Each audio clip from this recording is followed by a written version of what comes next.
3 hari sebelum pernikahan, aku menemukan sebuah surat cinta di bawah bantal ibuku. Isinya bukan untuk ayah yang sudah tiada, melainkan untuk pria yang akan memakaikan cincin di jariku besok lusa.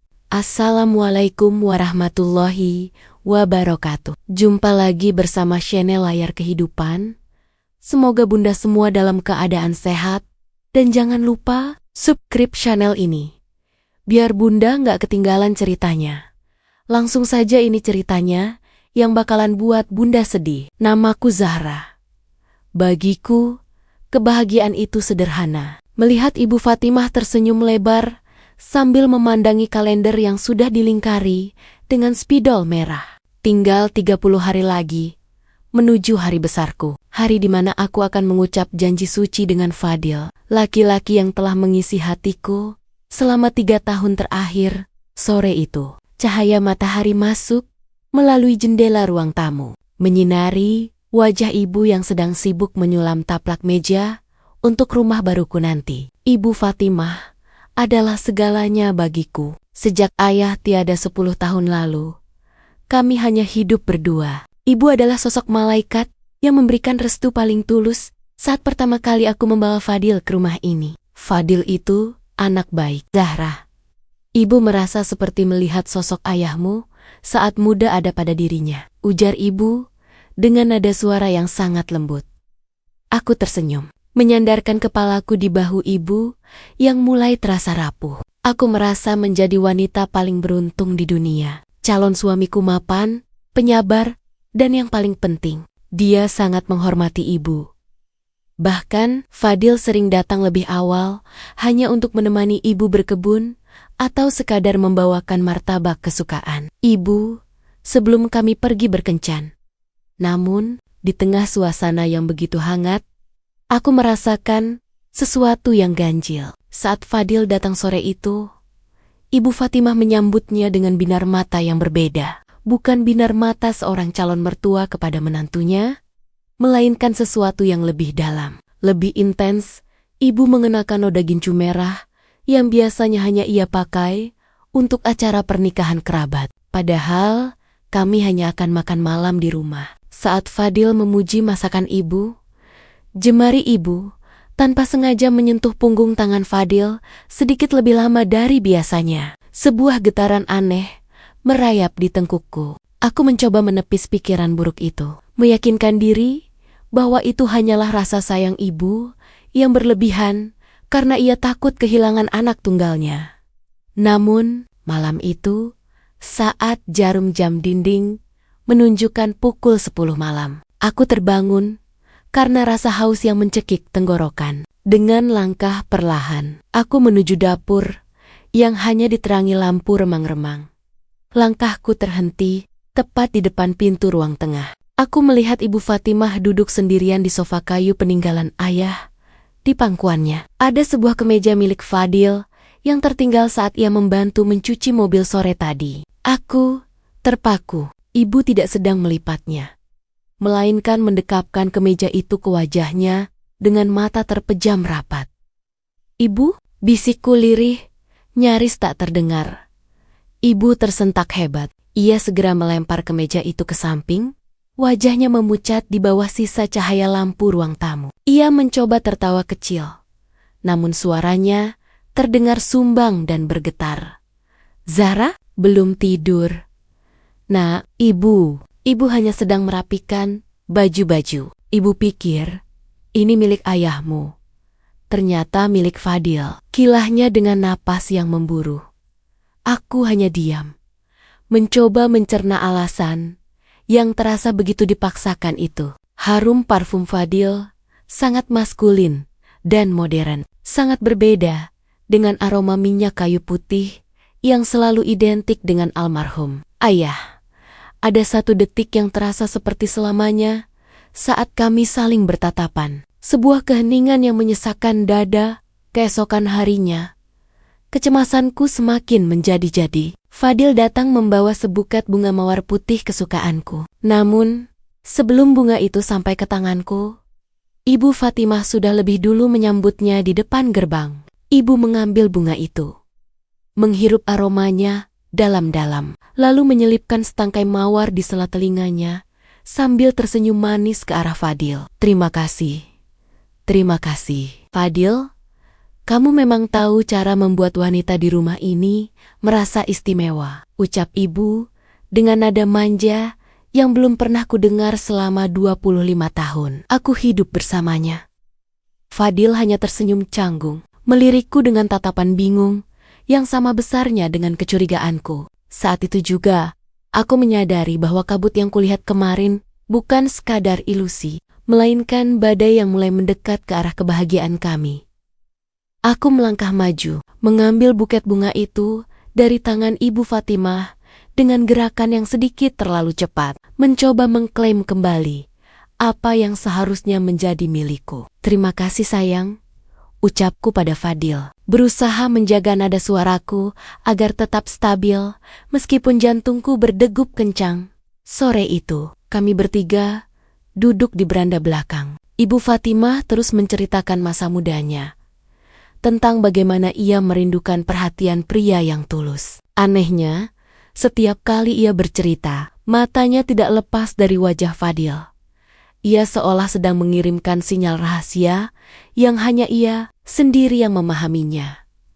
Fadil, dengan segala kebaikannya, terus menanggapi dengan sopan. Namun, aku bisa melihat kegelisahan di matanya. Setiap kali tangan Ibu Fatimah tidak sengaja menyentuh lengannya saat tertawa, Fadil akan bergeser sedikit menjauh, memberikan jarak yang seharusnya sudah dipahami oleh siapapun. Zahra, coba lihat, ibu sudah menyiapkan daftar tamu untuk sisi keluarga kita. Ada 100 orang, kata ibu tiba-tiba, menyodorkan sebuah buku catatan kecil.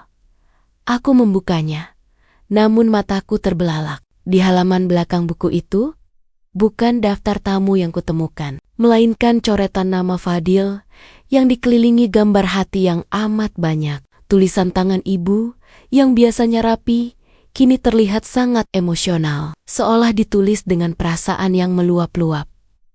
Duniaku terasa berputar. Aku segera menutup buku itu sebelum Fadil sempat melihatnya. Aku menatap ibu, mencari jejak rasa bersalah atau sekadar candaan di matanya. Namun yang kutemukan hanyalah tatapan kosong yang penuh kerinduan. Malam harinya, aku berdiri di depan cermin kamarku, menatap bayanganku sendiri. Aku bertanya-tanya, apakah wanita yang melahirkanku ini benar-benar sedang jatuh cinta pada calon menantunya sendiri? Ataukah kesepian selama 10 tahun telah mengaburkan akal sehatnya? Pertanyaan itu terus berputar di benakku, hingga fajar menyingsing, membawaku pada sebuah pagi yang mengubah segalanya. Pagi itu, aku bersiap untuk berangkat kerja saat mencium aroma masakan yang sangat istimewa dari dapur. Ibu Fatimah sedang menata meja dengan sangat rapi, menggunakan taplak meja terbaik yang biasanya hanya keluar saat lebaran. Ada 2 porsi sarapan mewah.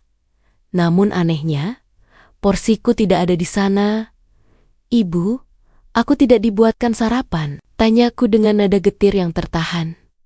Ibu Fatimah menoleh, wajahnya tampak segar dengan sapuan bedak yang lebih tebal dari biasanya. Oh Zahra, ibu pikir kamu buru-buru berangkat. Ini ibu buatkan khusus untuk Fadil. Dia bilang akan mampir sebentar sebelum ke kantor untuk mengambil dokumen yang tertinggal kemarin. Hatiku mencelos. Dokumen? Fadil tidak pernah bercerita soal dokumen yang tertinggal. Tak lama kemudian, deru motor Fadil terdengar di depan rumah. Ibu Fatimah berlari kecil menyambutnya. Bahkan sebelum aku sempat meraih tas kerjaku, kejadian penting itu terjadi saat aku masih berdiri di ambang pintu dapur. Aku melihat Ibu Fatimah memberikan secangkir teh hangat kepada Fadil. Namun tangannya sengaja gemetar hingga sedikit air teh tumpah ke kemeja putih Fadil. Dengan sigap, ibu menarik Fadil masuk ke dalam kamar mandi dekat dapur. Mulai mengusap kemeja itu dengan handuk kecil sambil berbisik sangat dekat di telinganya. Maafkan, Ibu. Fadil, ibu terlalu bersemangat melihatmu pagi ini. Biar ibu bersihkan ya, jangan dilepas kemejanya. Nanti kamu kedinginan. Suara ibu terdengar sangat lirih, hampir seperti sebuah rayuan. Aku berdiri mematung di balik tembok, melihat bayangan mereka dari pantulan kaca lemari makan. Tanganku mengepal kuat, hingga kuku-kukuku memutih. Ini bukan lagi sekadar kekaguman seorang mertua. Ini adalah ancaman nyata bagi masa depanku. Sesuatu di dalam diriku berbisik bahwa kebahagiaan yang kubangun selama 3 tahun ini sedang berada di tepi jurang, dan orang yang mendorongnya adalah ibuku sendiri. Aku tidak bisa hanya diam dan menyaksikan pemandangan menyesakan itu lebih lama lagi. Dengan langkah yang sengaja diperberat, aku masuk ke area dapur, membuat suara gesekan sepatu yang cukup nyaring di atas lantai keramik. Ibu Fatimah segera menjauhkan tubuhnya dari Fadil. Tangannya masih memegang handuk kecil yang basah. Wajahnya tidak menunjukkan rasa bersalah, justru ada kilat kekesalan yang sempat melintas di matanya, karena kehadiranku mengganggu momen mereka. Zahra, kamu belum berangkat, lihat ini. Ibu tidak sengaja menumpahkan teh ke baju Fadil. Ucap ibu dengan nada suara yang kembali tenang. Seolah-olah apa yang kulihat tadi hanyalah sebuah kecelakaan biasa. Fadil tampak sangat tidak nyaman. Ia menarik langkah mundur, hingga punggungnya membentur pintu kamar mandi. Tidak apa-apa, Bu. Biar saya bersihkan sendiri nanti di kantor. Zahra, ayo, aku antar kamu sekalian berangkat. Wajah Ibu Fatimah mendadak berubah muram. Senyum yang tadi merekah hilang seketika, digantikan oleh kerutan di dahi yang terlihat sangat dalam. Tapi Fadil, sarapanmu belum disentuh. Ibu sudah bangun sejak pukul 4 pagi untuk menyiapkan ini semua. Apa kamu tega membiarkan jerih payah ibu sia-sia? Kalimat itu terdengar seperti sebuah ancaman halus yang dibalut dengan rasa iba. Fadil terdiam, melirik ke arah meja makan, lalu beralih menatapku dengan tatapan meminta tolong. Aku bisa merasakan tekanan batin yang ia alami, antara menghormati calon ibu mertua atau menjaga perasaanku. Kejadian yang membahayakan posisiku benar-benar terjadi sore harinya. Saat aku pulang lebih awal karena merasa tidak enak badan, aku menemukan Ibu Fatimah sedang duduk di ruang tamu bersama seorang wanita paruh baya, tetangga jauh kami yang dikenal sebagai tukang rias pengantin. Nah, ini dia Zahra, sudah pulang. Sambut ibu dengan nada yang dibuat-buat ceria. Ibu sedang berdiskusi, Zahra. Ibu merasa tema pernikahan kalian harus diganti. Ibu ingin nuansanya seperti pernikahan ibu dan ayah dulu. Karena ibu yang akan mendampingi Fadil di pelaminan nanti, menggantikan posisi yang seharusnya milikmu jika kita menggunakan adat lama. Aku terperangah. Ibu tidak hanya ingin mencuri perhatian calon suamiku. Ia mulai mencoba mengambil alih peranku dalam pesta pernikahanku sendiri. Kepalaku terasa pening, menyadari bahwa ibu sedang menyusun rencana untuk menggeser eksistensiku. Inci demi inci, aku melangkah mendekati meja tamu, menatap tumpukan majalah pernikahan yang kini dipenuhi coretan tangan Ibu Fatimah. Wanita perias di hadapannya tampak bingung, berkali-kali melirikku dengan tatapan segan sekaligus kasihan. Ibu, bukankah kita sudah sepakat memakai konsep modern? Kenapa sekarang berubah menjadi pernikahan adat yang sangat mirip dengan foto lama ibu dan ayah? Tanyaku, berusaha menekan getaran di suaraku agar tidak terdengar seperti teriakan. Ibu Fatimah tidak menoleh. Ia justru sibuk mematut sebuah bros emas kuno di dadanya. Bros yang dulu ia pakai saat menikah dengan ayah. Zahra, kamu masih muda. Kamu tidak mengerti tentang nilai kenangan. Fadil itu pria yang gagah. Dia akan terlihat sangat tampan jika bersanding dengan nuansa klasik ini. Ia hampir saja mengatakan, bersanding denganku jika saja ia tidak segera meralat kalimatnya. Bulu kuduku merinding. Kejadian yang benar-benar membahayakan posisiku terjadi saat malam tiba. Fadil datang dengan wajah pucat, menunjukkan sebuah pesan singkat di ponselnya yang dikirim oleh ibu Fatimah tanpa sepengetahuanku. Isi pesan itu Sungguh keterlaluan. Fadil, sepertinya Zahra sedang ragu dengan pernikahan ini. Dia bilang padaku bahwa dia belum siap membagi hatinya. Mungkin lebih baik kita tunda. Atau kamu bicara hati ke hati denganku saja dulu di rumah sore ini. Fadil menatapku dengan mata yang memancarkan luka. Zahra, apa benar kamu berkata begitu pada ibu? Kenapa kamu tidak bicara langsung padaku jika memang ada keraguan? Aku terperangah. Lidahku mendadak keluh. Ibuku sendiri telah melakukan fitnah yang sangat keji untuk memisahkan kami. Aku menoleh ke arah ruang tengah, melihat bayangan Ibu Fatimah yang sedang mengintip dari balik tirai kamar dengan senyum tipis yang sangat mengerikan. Di detik itu, aku tersadar bahwa rumah ini bukan lagi tempat yang aman bagiku. Dan ibu bukan lagi pelindungku, melainkan lawan yang paling berbahaya dalam hidupku. Aku menarik napas panjang, mencoba meredakan gemuruh di dadaku, lalu menggenggam tangan Fadil dengan sangat erat. Sioliola, ia adalah satu-satunya pegangan yang tersisa. Fadil, lihat mataku. Aku tidak pernah mengatakan itu pada ibu. Demi Tuhan, aku menghitung setiap detik menuju hari pernikahan kita, ucapku dengan suara yang bergetar namun penuh keyakinan.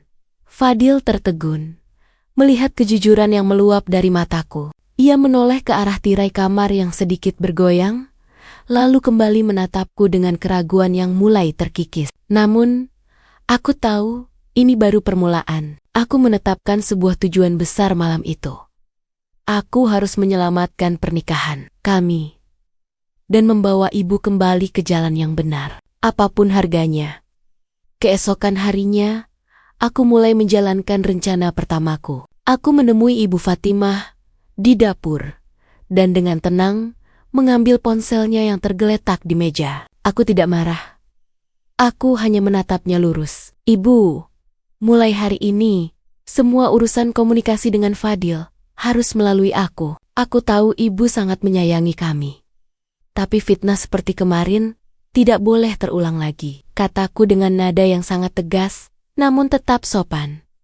Wajah Ibu Fatimah berubah kaku. Ia mencoba merebut kembali ponselnya, namun aku selangkah lebih cepat. Zahra, kamu berani mengatur ibumu sendiri. Ibu hanya ingin yang terbaik untukmu. Ibu hanya merasa Fadil terlalu baik untuk wanita yang tidak menghargai keluarganya sendiri. Rintangan berat pertama muncul saat ibu mulai melakukan aksi mogok makan. Ia mengunci diri di kamar selama 24 jam penuh, membuat suasana rumah menjadi sangat mencekam. Kabar ini pun sampai ke telinga keluarga besar Fadil, yang mulai bertanya-tanya mengapa calon mertua Fadil tampak begitu tidak bahagia menjelang hari pernikahan. Aku berdiri di depan pintu kamar ibu yang tertutup rapat, menyadari bahwa perjuanganku bukan hanya melawan keinginan ibu, melainkan juga melawan opini publik yang mulai menyudutkanku sebagai anak yang tidak berbakti. Suara isak tangis yang dibuat-buit dari dalam kamar mulai terdengar hingga ke ruang tamu, tempat di mana Fadil baru saja datang membawa makanan untuk membujuk Ibu Fatimah. Zahra, mungkin kita harus menuruti kemauan ibu dulu. Lihatlah, dia sampai jatuh sakit karena memikirkan pernikahan kita, bisik Fadil dengan nada penuh kekhawatiran. Aku menatap Fadil dengan pedih. Inilah rintangan berat yang sesungguhnya. Ibu Fatimah mulai menggunakan rasa iba Fadil sebagai senjata. Ibu tahu persis bahwa Fadil adalah pria yang sangat berbakti, dan ia memanfaatkan celah itu untuk menarik Fadil semakin dekat ke sisinya. Sementara aku perlahan-lahan diposisikan sebagai pihak yang keras kepala. Pintu kamar tiba-tiba terbuka sedikit. Ibu Fatimah muncul dengan wajah yang tampak sangat pucat. Mungkin karena ia sengaja tidak memulas wajahnya dengan bedak sama sekali. Ia tidak menatapku, melainkan langsung meraih lengan Fadil dan bersandar di sana dengan lemah. Fadil, syukurlah kamu datang. Kepalaku sangat pening.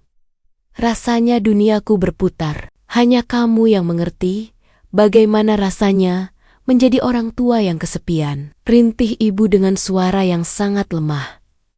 Aku hanya bisa terpaku melihat bagaimana ibu memanipulasi situasi ini. Saat Fadil membantunya duduk di sofa, Ibu Fatimah dengan sengaja menggenggam jemari Fadil dan tidak melepaskannya meski aku berada tepat di hadapan mereka. Ia bahkan mulai membanding-bandingkan perhatian Fadil dengan ketegasanku yang ia sebut sebagai bentuk ketidakpedulian. Rintangan semakin berat saat ibu mulai mengeluhkan rasa sakit di dadanya setiap kali aku mencoba bicara berdua dengan Fadil. Aku terjepit di antara keinginan untuk membongkar kebenaran atau membiarkan Fadil terus terperangkap dalam sandiwara. Ini demi kesehatan semu ibu. Malam itu, aku menyadari bahwa tujuanku untuk mempertahankan pernikahan ini akan menjadi perjalanan yang sangat panjang dan penuh duri yang sengaja ditebar oleh wanita yang paling kucintai. Aku tidak menyangka bahwa duri-duri itu akan menusukku lebih dalam ketika pagi harinya sebuah berita bohong mulai tersebar di antara kerabat dekat kami. Ibu Fatimah rupanya telah menelepon beberapa saudara jauh, terisak di telepon dan mengatakan bahwa aku telah berani membentaknya serta melarangnya ikut campur dalam persiapan pernikahan. Rintangan kedua ini terasa sangat berat, karena kini aku mulai dijauhi oleh keluarga besarku sendiri. Sepupu dan bibiku mulai mengirimkan pesan singkat yang menghakimiku, menyebutku sebagai anak yang lupa kacang akan kulitnya. Zahra, kenapa kamu tega melakukan itu pada ibu? Tanya Tante Ira, adik bungsu ayah, yang tiba-tiba datang ke rumah dengan wajah penuh kekecewaan. Aku terperangah. Aku menoleh ke arah Ibu Fatimah yang duduk di sudut ruangan, berpura-pura sibuk mengusap air mata dengan sapu tangan lamanya. Ia tidak membantah, malah memberikan tatapan memelas yang semakin menyudutkanku di depan Tante Ira. Tante, itu tidak benar. Aku hanya ingin komunikasi dengan Fadil dilakukan secara sehat, jelasku dengan suara tertahan. Namun, Ibu Fatimah segera memotong dengan suara yang sengaja digetarkan. Sudahlah, Ira. Zahra memang sudah dewasa. Dia merasa tidak butuh ibunya lagi. Mungkin dia merasa aku hanya beban untuk masa depannya bersama Fadil. Puncak rintangan ini terjadi saat Fadil kembali datang sore itu. Kali ini, ia tidak sendiri. Ia membawa ibunya, calon ibu mertuaku yang tampak sangat khawatir setelah mendengar desis-desis tentang keretakan hubungan kami. Ibu Fatimah menyambut mereka dengan drama yang lebih besar. Ia sengaja menjatuhkan diri ke kursi, seolah kehilangan tenaga saat melihat calon besannya datang. Maafkan, anakku, Jeng. Dia mungkin hanya terlalu stres menghadapi pernikahan ini sampai emosinya tidak terkontrol padaku. Bisik Ibu Fatimah di depan Ibu Fadil. Aku berdiri mematung di ambang pintu, melihat bagaimana Ibu Fatimah dengan cerdik memutarbalikkan fakta. Ia memposisikan dirinya sebagai korban yang mulia, sementara aku menjadi antagonis di mata semua orang yang kucintai. Aku merasa duniaku semakin menyempit, dan kepercayaan Fadil padaku kini berada di titik nadir yang paling mengkhawatirkan. Ketegangan di ruang tamu itu terasa begitu pekat saat Ibu Fadil menatapku dengan tatapan yang sulit diartikan. Sementara Ibu Fatimah terus memegang sapu tangannya dengan gerakan yang sangat dramatis. Zahra, benarkah semua ini? Ibu dengar dari kerabatmu kalau kamu mulai berubah sejak persiapan pernikahan ini dimulai. Suara Ibu Fadil terdengar tenang, namun penuh selidik. Aku baru saja hendak membuka mulut untuk membela diri ketika Ibu Fatimah tiba-tiba menggenggam tangan Fadil di depan ibunya sendiri. Ia menatap Fadil dengan mata yang berkaca-kaca, sebuah tatapan yang jauh melampaui kasih sayang seorang mertua. Jeng, sebenarnya ada satu hal yang mengganjal di hatiku. Aku merasa mungkin pernikahan ini terlalu terburu-buru bagi Zahra.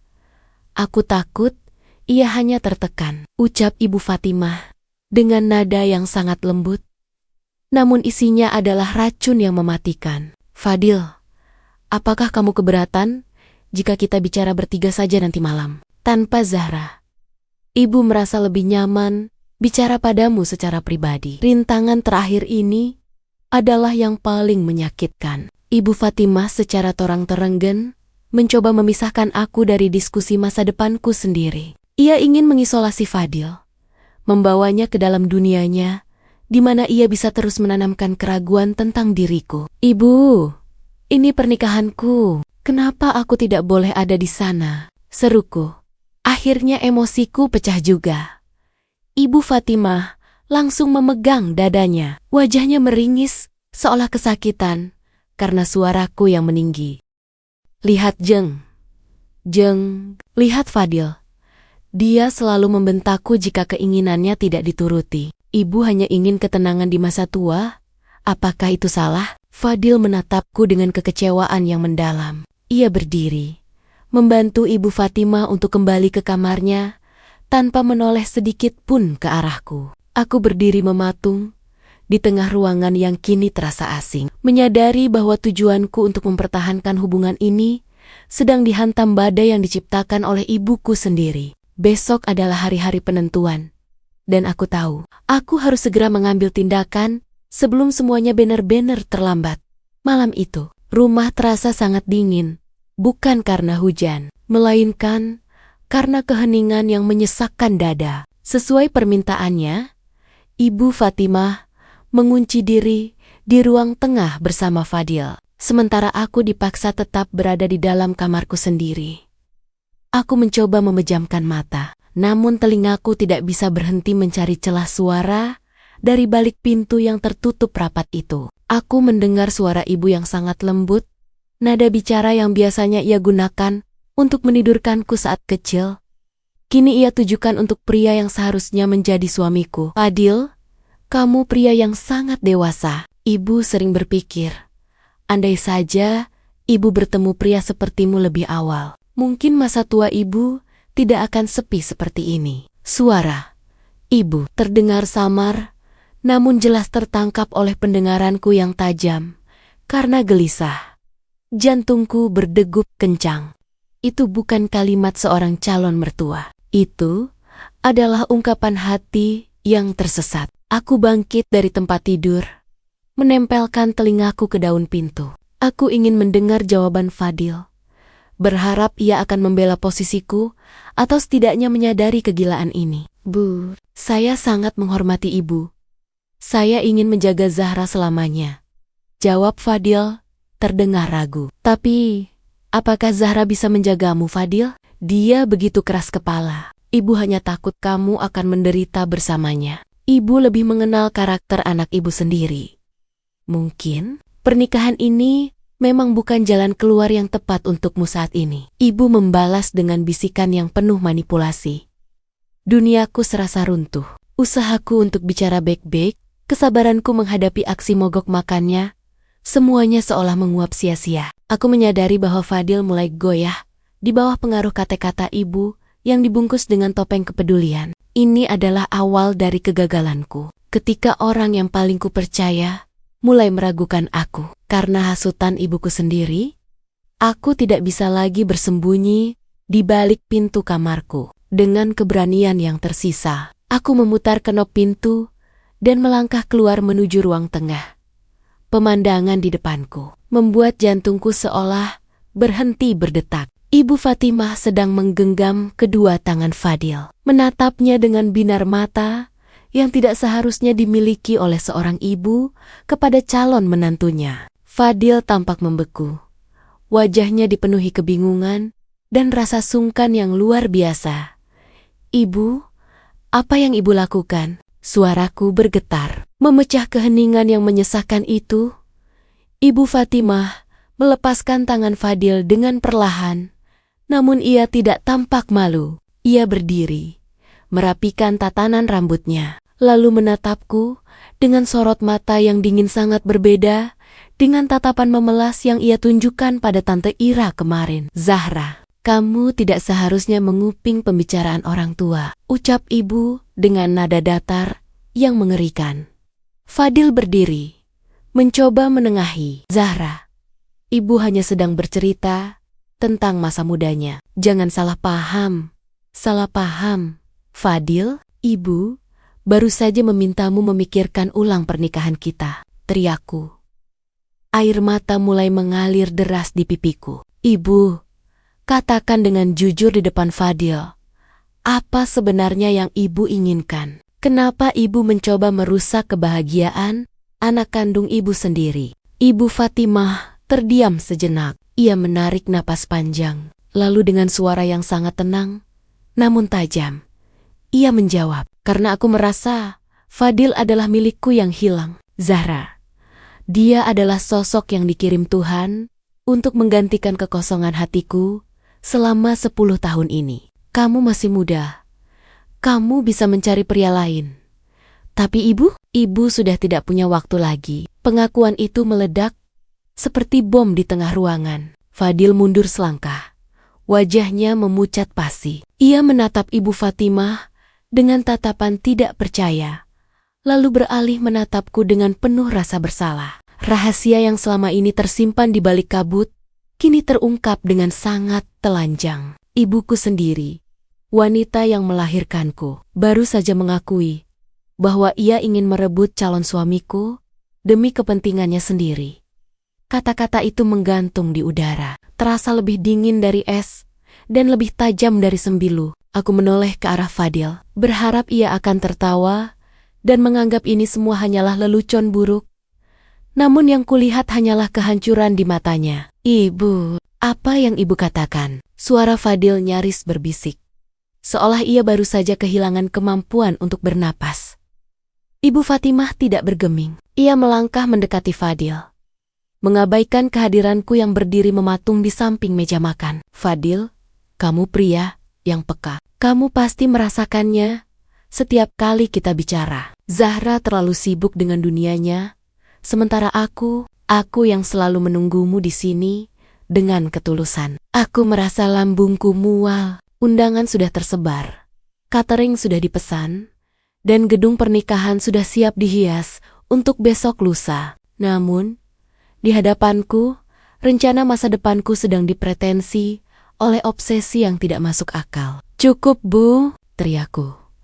Suaraku pecah oleh tangis yang tidak bisa lagi kutahan. Fadil adalah calon suamiku. Dia mencintaiku, bukan ibu. Fadil menatapku, lalu menatap Ibu Fatimah. Tekanan dari pengakuan gila ini, ditambah dengan rasa hormatnya yang selama ini dipuja-puja ibu, tampaknya telah menghancurkan kewarasannya. Tanpa mengucapkan sepatah kata pun, Fadil menyambar kunci motornya yang tergeletak di meja. Aku tidak bisa melakukan ini. Aku butuh waktu, ucap Fadil dengan suara serak.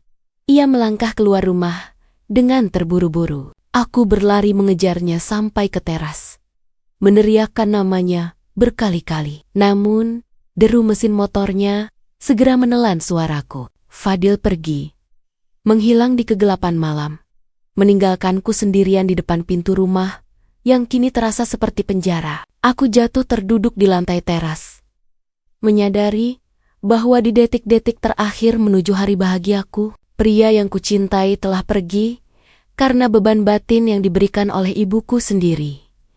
Isak tangisku pecah di bawah langit, malam yang tidak berbintang. Namun dari balik pintu, aku tidak mendengar langkah kaki yang menghampiri untuk menenangkan.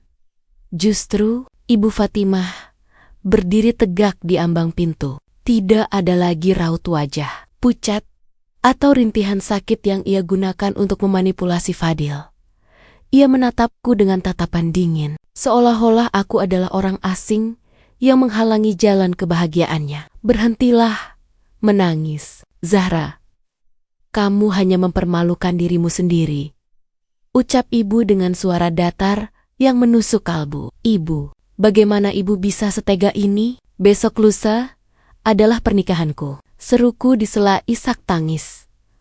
Ibu berjongkok di hadapanku, namun jemarinya tidak mengusap air mataku. Ia justru membisikkan sesuatu yang membuat darahku serasa membeku. Pernikahan itu tidak akan pernah terjadi jika Fadil tidak kembali. Dan dia tidak akan kembali selama ia merasa bersalah padaku. Sekarang, pilihannya ada padamu, Zahra. Inilah pilihan terakhir, yang paling sulit, yang harus kuambil. Ibu memintaku untuk membatalkan seluruh acara pernikahan itu besok pagi, dengan alasan bahwa aku yang berselingkuh. Agar nama baik ibu tetap terjaga, dan Fadil bisa bebas dari ikatan denganku, memberi celah bagi ibu untuk terus mendekatinya. Sebagai sosok pelindung, jika aku menolak, ibu mengancam akan melakukan tindakan nekat yang akan membuatku menyesal seumur hidup di depan seluruh keluarga besar saat hari pernikahan tiba. Aku terjepit di antara harga diriku,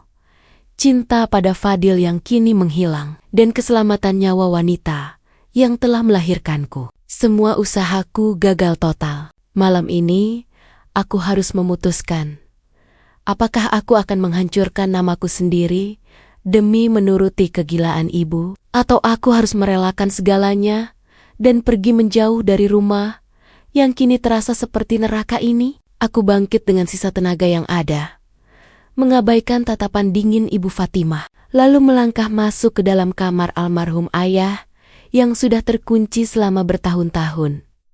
Aku teringat sebuah kotak kayu jati di bawah tempat tidur yang selalu ibu larang untuk kusentuh. Dengan tangan gemetar, aku membuka gemboknya yang sudah berkarat. Di dalamnya, aku tidak menemukan harta karun, melainkan tumpukan surat cinta lama milik ayah untuk ibu, serta sebuah buku harian kecil dengan sampul kulit yang sudah mengelupas. "Apa yang kamu lakukan di kamar ini, Zahra?" Suara Ibu Fatimah menggelegar dari ambang pintu. Wajahnya memancarkan kemarahan yang luar biasa. Aku tidak menjawab. Mataku terpaku pada sebuah lembar surat yang ditulis ayah tepat 1 minggu sebelum beliau wafat. Di sana tertulis, "Fatimah, jika suatu saat aku pergi, berjanjilah untuk tetap menjadi pelindung bagi Zahra. Jangan biarkan kesepianmu menjadi racun bagi kebahagiaannya. Cintaku padamu cukup untuk menghidupi sisa usiamu. Jangan mencari bayanganku pada orang lain." Aku mengangkat surat itu, membacanya karas-karas di depan ibu. Suaraku yang tadi serak karena tangis, kini berubah menjadi kuat dan berwibawa. Aku melihat tubuh Ibu Fatimah mulai bergetar. Benteng pertahanan yang ia bangun dengan kebohongan selama berminggu-minggu mulai retak saat mendengar pesan terakhir pria yang dulu sangat ia cintai. "Ibu, ayah tahu ibu akan merasa kesepian. Ayah sangat mencintai ibu. Kenapa ibu mengkhianati janji pada ayah dengan mencoba merebut kebahagiaanku?" Tanyaku dengan air mata yang kini mengalir karena rasa haru, bukan lagi kepedihan. Ibu Fatimah terdiam. Matanya menatap nanar pada tulisan tangan ayah yang sangat ia kenali. Ia jatuh terduduk di pinggir tempat tidur. Tangannya meraba bantal ayah yang sudah berdebu. Inilah langkah pertamaku dalam babak resolusi ini. Aku tidak melawan ibu dengan amarah, melainkan dengan cinta masa lalu yang selama ini ia lupakan karena egonya sendiri. Ibu Fatimah terisak, bahunya berguncang hebat saat jemarinya membelai kertas kusam yang berisi tulisan tangan ayah. Kesunyian malam itu pecah oleh suara tangis, penyesalan yang sangat dalam, sebuah suara yang sudah lama tidak kudengar dari sosoknya yang keras. "Zahra, maafkan ibu. Nak, ibu merasa sangat sendirian, sampai ibu melihat bayangan ayahmu ada pada diri Fadil." Rintih ibu dengan suara yang nyaris hilang. Aku segera memeluk ibu, menyalurkan kehangatan yang selama ini hilang di antara kami. Aku tahu ini adalah momen krusial untuk memperbaiki segalanya sebelum matahari terbit. Dengan sisa waktu yang sempit, aku segera meraih ponselku dan mencoba menghubungi Fadil. Puluhan panggilanku tidak dijawab, namun aku tidak menyerah. Aku mengirimkan sebuah foto surat ayah tersebut dengan satu kalimat singkat. "Fadil, ibu sudah sadar, datanglah. Kita selesaikan ini demi masa depan kita." 2 jam kemudian, tepat saat azan subuh berkumandang, deru mesin motor yang sangat kukenali berhenti di depan pagar. Fadil datang dengan mata sembab dan wajah yang sangat lelah. Ia tidak masuk sendirian. Di belakangnya ada orang tuanya yang tampak masih bingung dengan situasi yang terjadi di tengah malam buta ini. Aku membawa mereka semua ke ruang tengah, tempat Ibu Fatimah sudah duduk dengan rapi, namun matanya menunjukkan kerendahan hati yang tulus. Di hadapan Fadil dan calon mertuaku, Ibu Fatimah bersimpuh. Ia melepaskan ego besarnya dan mengakui segala kekilafannya, segala fitnah yang ia tebar, dan segala obsesi semu yang hampir menghancurkan rencana pernikahan kami. Fadil, Jeng, tolong maafkan wanita tua yang tersesat ini. Zahra adalah anak yang sangat berbakti, dan dia sangat mencintaimu. Fadil, tolong jangan batalkan pernikahan ini karena kesalahanku, ucap Ibu Fatimah sambil menunduk dalam. Suasana haru menyelimuti ruangan itu. Fadil menatapku, lalu menatap Ibu Fatimah dengan tatapan yang kini dipenuhi rasa lega. Beban berat yang menghimpit pundaknya selama berhari-hari seolah luruh seketika. Perjuangan keras yang kulakukan dengan pilihan terakhir ini, menggunakan kenangan ayah akhirnya, membuahkan hasil yang tak terduga. Beban berat yang menghimpit pundaknya selama berhari-hari seolah luruh seketika. Fadil melangkah mendekat, membantu Ibu Fatimah berdiri dengan penuh hormat, menunjukkan bahwa kebaikan hatinya tidak pernah berubah. Meskipun badai besar baru saja menghantam hubungan kami, aku melihat kelegaan yang luar biasa di mata calon mertuaku. Seolah mendung gelap yang menutupi rumah ini telah tersapu oleh angin kejujuran. Ibu, saya memaafkan Ibu. Mari kita mulai semuanya dari awal lagi. Demi Zahra, ucap Fadil dengan suara yang mantap dan menenangkan. 24 jam kemudian, hari yang paling kutunggu akhirnya tiba. Gedung pernikahan yang sempat terasa seperti tempat yang akan penuh dengan air mata kesedihan, kini dipenuhi dengan aroma melati yang semerbak. Aku berdiri di depan cermin besar, mengenakan kebaya putih yang selama ini menjadi impianku. Namun, ada satu hal yang berbeda. Ibu Fatimah masuk ke ruang rias dengan wajah yang sangat tenang, tanpa gincu merah yang mencolok, melainkan dengan senyum keibuan yang sangat tulus. Zahra, izinkan Ibu yang memasangkan keris di pinggang Fadil nanti, sebagai tanda bahwa Ibu benar-benar menyerahkanmu padanya, bisik Ibu sambil merapikan sanggulku. Saat prosesi akad nikah dimulai, jantungku berdegup kencang, bukan karena takut, melainkan karena rasa syukur yang meluap. Di hadapan penghulu dan seluruh saksi, Fadil mengucapkan janji suci itu dengan satu tarikan napas yang sangat tegas. Suara sah yang menggema di seluruh ruangan membuat air mataku menetes. Namun kali ini adalah air mata kebahagiaan.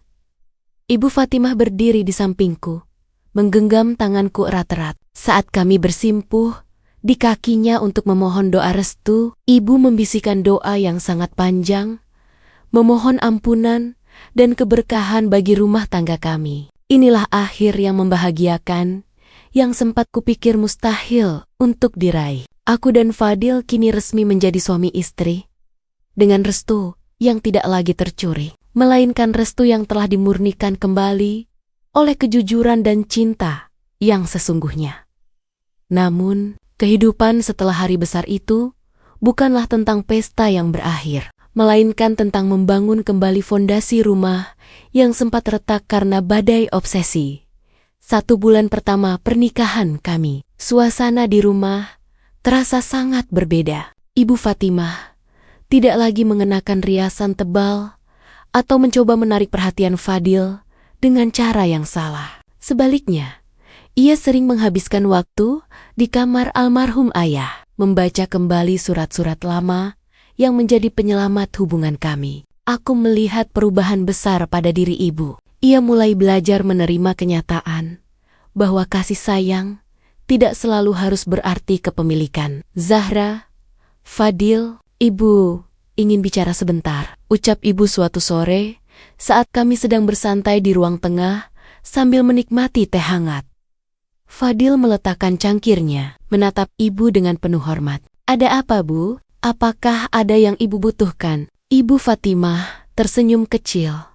Sebuah senyum yang kini terlihat lebih ringan, tanpa beban rahasia. Ibu memutuskan untuk mengikuti kegiatan di pengajian dan kelompok lansia di lingkungan kita. Ibu sadar, selama ini ibu terlalu menutup diri dan hanya memusatkan dunia ibu pada kalian berdua. Ibu ingin memiliki kehidupan sosial yang sehat agar ibu tidak lagi merasa kesepian yang berlebihan. Aku merasa sangat lega mendengar keputusan itu. Aku menyadari bahwa kesepian selama 10 tahun tanpa figur suami telah membuat ibu kehilangan arah. Dan kini, ia sedang berusaha menemukan kembali jati dirinya. Fadil menggenggam tanganku di bawah meja. Sebuah isyarat bahwa ia juga merasakan kedamaian yang sama. Namun, drama kehidupan tetap memiliki riaknya sendiri. Saat kami sedang merencanakan kepindahan ke rumah baru kami minggu depan, Ibu Fatimah tiba-tiba menangis. Bukan tangis manipulasi seperti dulu, melainkan tangis haru karena ia harus belajar melepaskan anak tunggalnya untuk membangun sarang yang baru. Inilah pelajaran pertama yang kami petik. Kebahagiaan sejati membutuhkan ruang untuk tumbuh, dan cinta yang tulus adalah cinta yang mampu merelakan. Di sela-sela kesibukan mengepak barang ke dalam kardus, aku seringkali berhenti sejenak, menatap punggung Ibu Fatimah yang kini lebih sering menghabiskan waktu dengan merawat tanaman hias di halaman belakang. Persis seperti yang dulu sering dilakukan almarhum ayah, aku merenung tentang arti memaafkan. Awalnya, aku mengira memaafkan adalah tentang melupakan semua fitnah dan rasa sakit yang pernah ibu torehkan. Namun, saat aku melihat ibu dengan telaten menyirami mawar-mawarnya, aku sadar bahwa memaafkan adalah tentang menerima bahwa orang yang kita cintai juga bisa melakukan kesalahan besar karena kerapuhan mereka sendiri. "Zahra, kemarilah sebentar," panggil ibu dengan suara lembut yang kini terdengar sangat tulus. Aku mendekat, duduk di bangku taman di sampingnya. Ibu meletakkan alat siramnya, lalu menggenggam tanganku dengan jemarinya yang mulai berkerut. Matanya menatapku dalam-dalam, memancarkan permohonan ampun yang tidak perlu lagi diucapkan dengan kata-kata. "Ibu tahu, memindahkan barang-barangmu ke rumah baru besok akan meninggalkan lubang besar di rumah ini. Tapi ibu juga sadar, lubang itu harus ada agar ibu bisa mengisinya dengan kedamaian yang baru," ucap ibu sambil tersenyum tipis. Momen dramatis terjadi ketika ibu memberikan sebuah kunci kecil kepadaku. Itu adalah kunci laci meja kerja ayah yang selama ini rapi terkunci. Di dalamnya, ibu sudah menyiapkan tabungan masa tua yang sengaja ia kumpulkan untuk modal usaha kami berdua. "Pakailah ini, Nak. Ini adalah bentuk restu ibu yang paling murni. Ibu ingin kamu dan Fadil sukses, tanpa bayang-bayang masa lalu ibu yang kelam," tambahnya dengan suara bergetar. Aku memeluk ibu sangat erat, merasakan beban amarah yang sempat tersisa di sudut hatiku menguap sepenuhnya. Malam itu, di bawah cahaya bulan yang tenang, aku menyadari bahwa memaafkan orang yang paling dekat dengan kita adalah bentuk kemenangan tertinggi atas diri sendiri. Kami bukan lagi dua wanita yang memperebutkan satu pria, melainkan ibu dan anak yang sedang menyembuhkan luka bersama demi masa depan yang lebih cerah. Pagi ini, saat truk pindahan sudah terparkir di depan pagar, suasana rumah yang dulunya penuh dengan intrik dan bisikan tajam, kini terasa sunyi namun menenangkan. Fadil datang menghampiriku, merangkul bahuku dengan lembut, sembari menatap ke arah teras rumah tempat Ibu Fatimah berdiri, melambaikan tangan. "Zahra, apakah kamu sudah siap?" bisik Fadil. Matanya memancarkan ketulusan yang selama ini menjadi kekuatanku. Aku mengangguk, namun sebelum melangkah masuk ke dalam mobil, aku berlari kembali ke pelukan ibu. Di sana, di ambang pintu, yang dulu menjadi saksi bisu kecemburuan dan air mata, aku membisikkan janji terakhirku. Aku tidak akan pernah meninggalkan ibu sendirian. Namun aku juga tidak akan membiarkan siapapun, termasuk diriku sendiri, menghalangi hak ibu untuk bahagia dengan caranya sendiri. Hiduplah untuk dirimu sendiri sekarang. Bu, ayah sudah tenang di sana, melihat kita saling menyayangi, ucapku pelan. Ibu Fatimah melepaskan pelukannya. Matanya berkokok-kokak, namun senyumnya sangat lebar. Ia memberikan sebuah bingkai foto kecil yang berisi potret kami bertiga, aku, Fadil, dan ibu yang diambil tepat setelah akad nikah. Potret itu adalah simbol bahwa cinta yang murni tidak mengenal kompetisi, melainkan kolaborasi untuk saling menguatkan. Saat mobil perlahan menjauh, meninggalkan rumah masa kecilku, aku melihat Ibu Fatimah melangkah masuk ke dalam rumah dengan langkah yang tegak. Ia tidak lagi mengunci diri atau bersembunyi di balik tirai. Ia membuka lebar seluruh jendela rumah, membiarkan cahaya matahari pagi masuk dan mengusir sisa-sisa kegelapan masa lalu. Drama ini berakhir bukan dengan kemenangan salah satu pihak, melainkan dengan kemenangan hati yang memilih untuk berdamai. Aku bersandar di bahu Fadil, menatap jalanan di depan yang membentang luas. Badai telah berlalu, dan di ufuk timur, pelangi keikhlasan telah terbit, menjanjikan kehidupan baru yang dibangun di atas kejujuran, pengampunan, dan cinta yang tak lagi terbagi secara salah. Tamat. Terima kasih sudah mendengar cerita ini. Semoga Bunda semua suka sama ceritanya. Dan jangan lupa like, komen, dan subscribe. Wassalamualaikum warahmatullahi wabarakatuh.